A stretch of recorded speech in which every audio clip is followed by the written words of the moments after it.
So, Google Gemini Images Private, Google Gemini Images Private, Google Gemini Images Public. So the short answer is no. Gemini images are not completely private. You just need to be aware of this.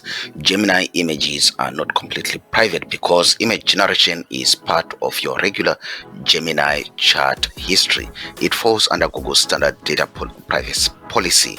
What it means is your data or your images can be reviewed by human reviewers at Google. By default, the text prompts that you use to generate images and the images themselves can be reviewed, labeled, and analyzed by human reviewers to improve Google's AI system.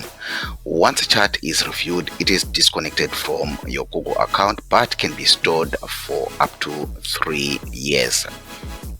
Then Google uses your chart activity, including image requests, to train its own machine learning models.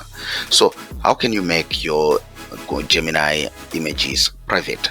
If you want to generate images privately, you must turn off your Gemini apps activities in your settings or use temporary chart if you want to do that. Doing this stops Google from saving your data to your account and prevents them from using those images to train their models.